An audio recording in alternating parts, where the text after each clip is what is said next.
Salve, salve galera, salve, salve, Raíza Simplício na área. Antes da gente começar, pessoal, vou pedir para vocês se inscreverem aqui no canal, que é muito importante pra gente, e deixarem também aquele like aqui para ajudar o nosso canal a crescer. Pessoal, a gente vai falar muito sobre a estreia do Paulo Souza ontem, né? A boa estreia do Paulo Souza.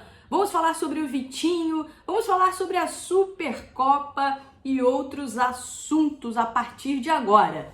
Começando pela estreia do técnico Paulo Souza, foi uma grande estreia, né? No meu ponto de vista, foi muito boa essa estreia por duas situações. Primeiro, né, ele quebrou tudo em relação a 2019, veio com outras ideias, outros esquemas.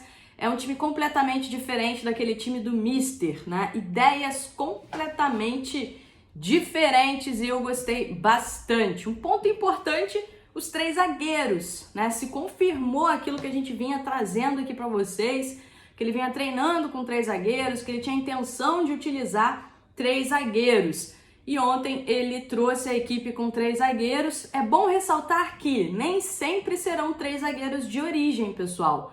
Pode ser que, por exemplo, o Felipe Luiz faça esse papel de terceiro zagueiro, algo que o Felipe Luiz sabe fazer muito bem. E ontem gostei das variações, ele mostrou algumas ideias, buscou um time intenso, é um time intenso que ele quer, então isso foi muito positivo.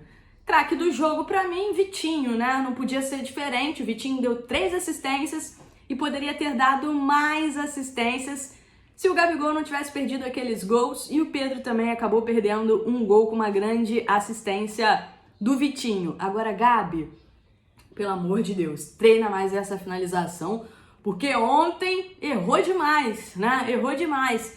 Gabi ainda tá voltando ao ritmo, ainda tá voltando, né, à melhor forma, e ontem acabou falhando muito nos gols. Mas foi uma boa estreia, uma estreia positiva. No Fla-Flu de domingo, a ideia do Paulo Souza é colocar força máxima. Quem tiver bem fisicamente, quem tiver à disposição fisicamente, vai entrar em campo. Então essa é a ideia do Paulo Souza, força máxima contra o Fluminense. Na coletiva mesmo ele falou sobre o Bruno Henrique. Para quem me acompanha, eu já tinha trazido para vocês que o Bruno Henrique poderia ser poupado de olho no Fluminense, e foi o que aconteceu. O Bruno Henrique ficou no banco de reservas, nem entrou em campo, assim como outros jogadores, como o Léo Pereira, que treinou normalmente hoje, o próprio Bruno Henrique também. Então esses jogadores devem sim marcar presença no Fla-Flu. No Fla-Flu a gente vai poder ver o que pensa exatamente o Paulo Souza, né, para esse time titular do Flamengo. A grande expectativa fica por conta de Gabi, Pedro e Bruno Henrique juntos. É algo que o Paulo Souza deseja muito testar. Agora falando sobre o Vitinho, craque do jogo de ontem, o Vitinho, né, o Flamengo tá procurando a renovação, tá tentando a renovação com o Vitinho. As conversas já começaram, as duas partes estão alinhando pensamentos, né, alinhando ideias para que consigam chegar a uma conclusão, né, em relação à renovação do Vitinho. Mas é desejo do Flamengo, é desejo do Vitinho também essa renovação. As conversas já começaram e devem ser aceleradas quando o Braz e o Spindle voltarem da Europa. Falando sobre Braz e Spindle agora, a dupla dinâmica embarca hoje para Londres.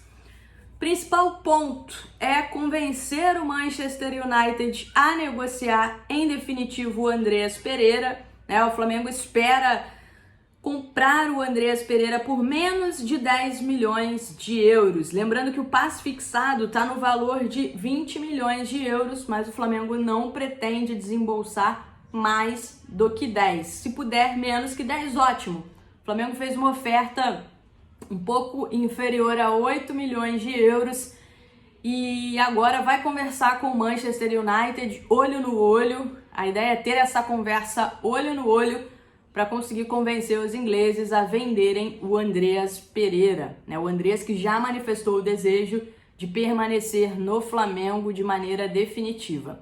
Além disso, Braz e Spindle se reuniram com alguns empresários, né, como Juliano Bertolucci e o Júlio Taran, que são empresários que ajudam muito o Flamengo no mercado, né? Assim como o Kia Jorabichian. O Kia é outro empresário que vem ajudando muito o Flamengo no mercado, e o Flamengo se reuniu com eles para alinhar a busca por reforços. Tem alguns nomes em pauta, a gente não descobriu ainda, né, quais são esses nomes, além do Cebolinha, mas iremos atrás para vocês. Nessa pauta aí tem um zagueiro e um volante, isso eu posso afirmar para vocês, tem um zagueiro e um volante, né?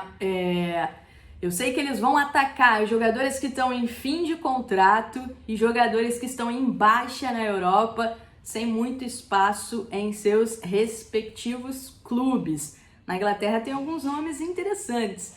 Na zaga, por exemplo, tem o Yerry Mina, o colombiano que hoje está no Everton. Só fez 9 jogos na Liga Inglesa nessa temporada, muito pouco, né?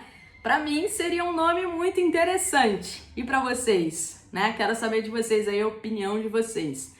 Mas é essa a situação, então, da dupla dinâmica indo para a Europa nessa tentativa de trazer reforços. Outro ponto importante, o Paulo Sousa não veta ou não veta reforço A ou B. Paulo Sousa indicou posições, indicou características que ele acredita que o Flamengo precise de reforços, e os nomes estão com o Marcos Braz e o Bruno Spindel, que já fizeram uma lista grande com o scouting do Flamengo, que vem acompanhando muitos jogadores ao longo dos últimos anos, e esses nomes estão por aí.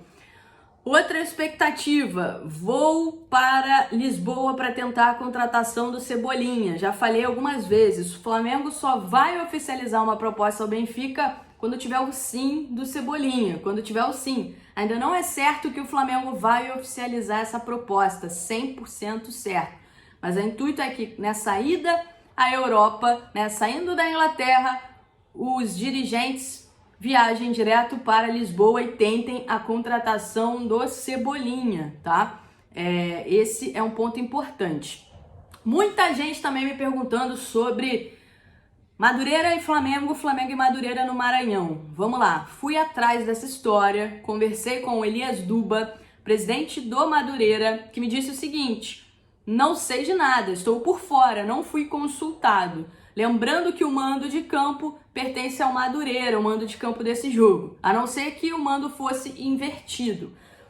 Outra situação, falei com a Ferge também, perguntei lá na Ferge, eles me disseram, aqui pra gente não chegou nada a respeito de um jogo lá no Maranhão, ou desse jogo especificamente. Lembrando que essa partida está marcada para o dia 16 de fevereiro, acho muito difícil que esse jogo se realize no Maranhão. Por quê? Porque no dia 17 o Flamengo tem que estar aonde seja o local da Supercopa, né, que é no dia 20 de fevereiro. Então acho difícil o Flamengo abrir mão do CT, fazer uma viagem, né, uma viagem longa para o Maranhão, para disputar uma partida lá nas vésperas da Supercopa. Estão pregando concentração total na Supercopa. Então esse é um ponto importante. Acho difícil. Vou continuar atrás disso aí para vocês, mas o que eu tenho até agora é a posição do presidente do Madureira e a posição da Ferge também, beleza? Falando em Supercopa, é um absurdo hoje, dia 3 de fevereiro, e ninguém ainda sabe onde de fato será a Supercopa. Isso é um grande, mas um grande descaso com o torcedor, que é o principal interessado. Um absurdo, a Supercopa é no dia 20 de fevereiro, os torcedores querendo se programar para ir para a Supercopa e até agora nada oficial. Um absurdo, deixo aqui a minha revolta com isso. Galera, deixem aquele like aqui, vou me despedindo de vocês, mas continuem acompanhando a gente aqui que a gente vai trazer muitas coisas para vocês aqui no canal.